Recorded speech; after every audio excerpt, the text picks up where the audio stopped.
Welcome to the Post Shift Podcast, your raw look at the hospitality industry, brought to you by SHC. What is happening, Post Shifters? Welcome back to another episode of the Post Shift Podcast. Of course, I'm your host, Soole. Last week's episode was how much does it cost to actually set up a restaurant? Now, I briefly went over, I gave you some key figures that if you're looking at like how much is actually going to set up, putting a spreadsheet together about buying a restaurant, business plans and stuff. If you want to hit me up, I actually have some really good boilerplate business plans that you can sort of look over and it gives you nice pointers on those sort of things. But this week, I wanted to talk about the top 5 expenses for a restaurant or bar and what they should be percentage-wise. The amount of times I go into a new client and I go, what is your sales budget for the bar? What is your budget for cost of goods for the food? What is your labor cost? All these things, and they can't tell me numbers. And I don't think it's anything wrong with them not being able to tell me the numbers. I think that it is a fundamental sort of shot in the dark and not enough information out there in the world to really pinpoint what you should be doing. And so I'm going to give you some hard and fast figures. These are industry standards. But we're going to start off with the big one, food and beverage costs. So food cost, industry standard is about 25 to 35% of food sales. So 25 to 35% food cost is pretty damn good. Fine dining, you're going to get a little bit higher, 30 to 35% because of the cost of ingredients. And we've been talking about cost of ingredients in a lot of podcasts lately. So, and then casual dining and QSRs, quick service restaurants, about 25 to 30%. Mainly because sometimes the things, a smaller menu, I wouldn't say lower cost ingredients, but there's an opportunity to save a little bit of money there. Beverage costs. Depending on where you are. Now, again, these are industry standards for Canada. I don't know about the US. The US is very, very different. We have higher taxes here in Canada. This is just for Canada. I apologize for my American friends if you are listening. So liquor, 18 to 20% of liquor sales. I give you that one for sure. Wine, 30 to 40%. 30 is usually a good number to sort of aim for. Beer, 20 to 30% for cost of goods. Depending on if you're a heavy draft beer bar or a heavy bottle beer bar. If you're a heavy draft beer bar, usually on the lower side of that, because draft beer is usually cheaper per ounce than it is in the can or the bottle. Non-alcoholic beverages, which is definitely increasing, is 10 to 15%. I think if you are really pushing for this non-alcoholic cocktail movement that is happening, it is happening, guys. If you're listening to this and going, non-alcoholic cocktails are not going to stick, they're sticking. A lot of non-alcoholic cocktail ingredients, the non-alcoholic spirits, are more expensive than regular spirits. So those costs are going to be a little bit higher if you really lean into that, making good non-alcoholic cocktail menu for your staff. So let's get into labor costs. Labor costs, if you can find labor right now, but I think that's finally leveling out. Industry standard for Canada is about 28 to 35% across the board total. So front of house and back of house. For front of house, you're trying to look at about 15 to 20% of total sales, depending on where you are.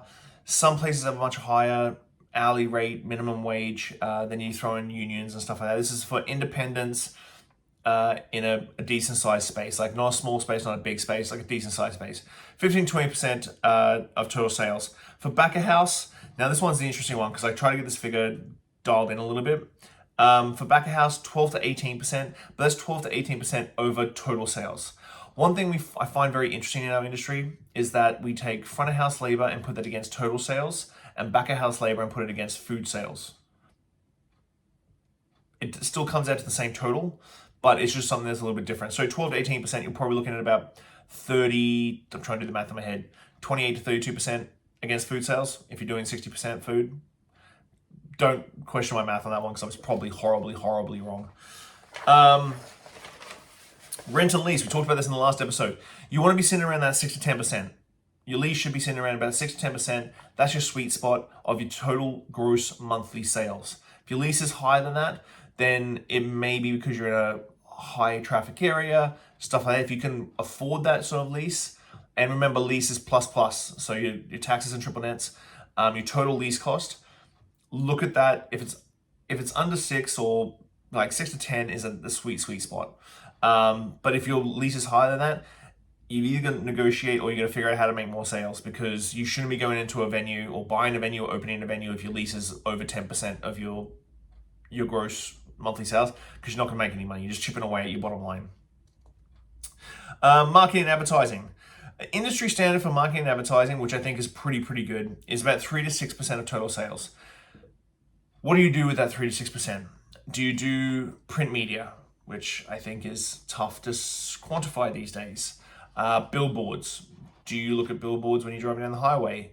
Digital marketing is my go-to. 3 to 6% will give you so much more ROI. You'll be able to know exactly what demographic clicked on the ad, where they're from, what they looked at. It leads into your funnel on your website, knowing exactly where they go, what they look at, food menu, drink menu, that sort of thing. 3 to 6% I think is very good. If you're a new restaurant, just opening up, 6 to 10% sit there, and then established restaurants sit around 2 to 4. If you're fine dining, 5 to 6% of your gross monthly sales, mainly because you've got a bigger per head spend, hopefully, and more covers. And then if you QSR, 3 to 5%. If you're not doing Facebook marketing, guys, Facebook marketing is so cheap. Literally pinpoint where your restaurant is. Do like a 5 to 10 mile or 5 to 10 kilometer radius around your restaurant and just plug the crap out of that. If you're in a small market, at least you're getting loyal guests in that radius. Luckily enough, when I was in Singapore, we did it.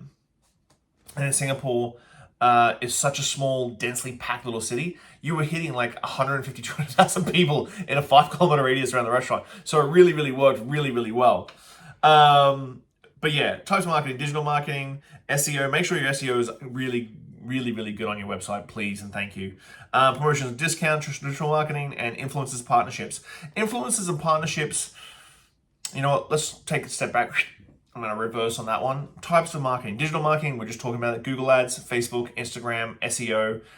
Traditional marketing, print ads, billboards, radio, direct mail. I would even, digital marketing, email subscriptions have been surprisingly getting good traction again. So don't hesitate to collect email addresses, whether it be through reservations or pop up on your banner ad on your website, or just putting out an ad, getting newsletter signups. You might be surprised how many people will sign up and will become loyal guests. And if you do a promotion, you do an event, how quickly those guests automatically translate to sales. Promotions and discounts. I don't mind promotions and discounts. I don't like devaluing a brand. I don't like doing 2-for-1s. I like happy hours. I don't like giving away food because food is something that it's not like if you sell a whole bunch of bacon, the GFS or Cisco reps going, hey, I saw you sold a whole bunch of bacon. Here's a free case of bacon. That's not how it works. Liquor, on the other hand, you can do deals. You can do promotions. You can partner with brands. You can basically cover those expenditures through the brand. So be smart and clear about your direction you want to do for free stuff, because I think it does devalue the brand unless you're a QSR where it sort of makes sense. Depends on what sort of business you are. Influencers, partnerships. There is a tool called Ingrammer online. If you type in a Instagram account, it will give you everything, like followers, how often they post, their engagement levels, all that sort of stuff. If they're an influencer, and I do this, influencer with 10,000, 20,000, 30,000 followers, but their engagement is below 2%, chances are they bought followers and those followers aren't actually engaged in their content. So be very wary. I always, whenever an influencer hit me up, I always audit their social media accounts to see if they are actually influencers or if they're just bought followers through multiple different places. So think of different influencers that you can do. Cruise ship staff. We did something, I posted last week, we did something with the pedicabs, and now pedicab drivers are bringing us business. They're influencers. Look at influencers outside the norm of social media influencers. Oh, did I miss a page? No, I didn't miss a page. Did I miss a page? Considerations. Considerations. Operational cost overheads. Insurance, you have a big stock inventory, insurance is going to be higher. You have a lot of fancy fixtures, insurance is going to be higher. Imagine how much it would cost to replace everything if you had a fire, a flood, all those sort of things. Those things influence your insurance, and your insurance agent is going to come and you want to go the high side, so if anything ever happens, you still can reopen. Licenses, permits, maintenance, repairs for equipment, furniture, fixtures. I talked about that in the last episode. Also concludes cleaning supplies, linens, and other food non-related stuff. So I have a break-even calculator on my website. I might put it up again here. It will tell you a big long list of things I've compiled over the years from different profit and loss statements of things that you should take in consideration and figure out exactly what your percentage is. So key components of operating expenses. Now this is in percentages. Okay, we've talked about percentages the whole way through. Percentages is the best way to do. Percentages on the gross sales make more sense than looking at dollar figures. I get it, dollar figures are just important, yes, but percentages, if you're aiming for percentages, it really, really helps. Rent and lease payments, you're looking at 5-10%. We've talked about that. Utilities, you're looking at about 2 to 5%. So utilities are gas, water, internet, waste disposal. If you can get it down to 2 to 5% of your total sales, perfect.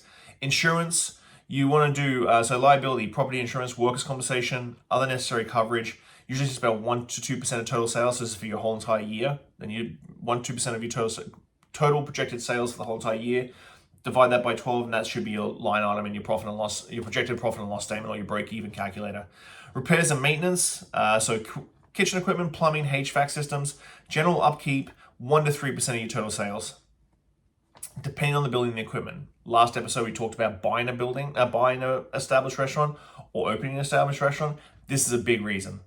Supplies and cleaning. So cleaning supplies, uniforms, linens, paper products, and small equipment, usually just about 1 to 2%. Technology and software, again, accounting software, reservation software, POS systems. These are all those little costs that I said in the last episode that were like, oh shit, they will bite you in the butt.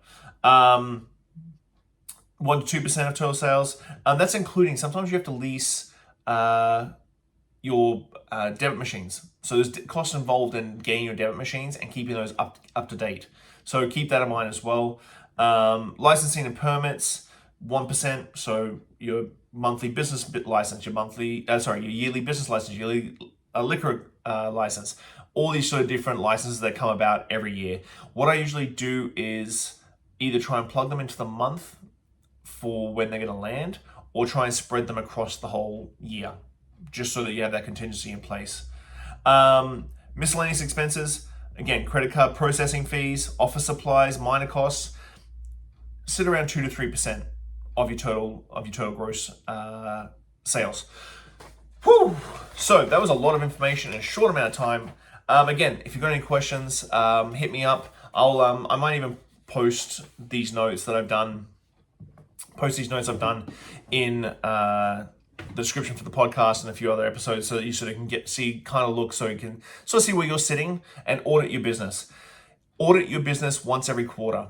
Like talking about costs, 5 top expenses, audit your business once every quarter and see where you're sitting, because it's a very, very, very easy thing to lose this sort of coin really quickly by letting these things slide at 2%, 3%, 4%, especially liquor costs right now.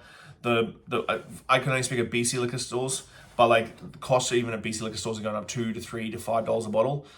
If you're doing $5 bottle increase, but you're not including your base price, then you're starting to lose cents and dollars. As I had someone tell me many years ago, watch the cents, the dollars will look after themselves. So on that note, thanks as always for watching, guys. See you soon. Bye. Thanks for listening, Pose Shifters. I hope you enjoyed that episode. I really enjoy sitting down with friends and peers and just chatting about the industry and getting down to the nuts and bolts of what's really going on out there. Make sure you like, subscribe, comment, everything on all the platforms. Just hit it up and I'll do my best to answer any queries or questions you have. I'll see you next week, guys. Bye.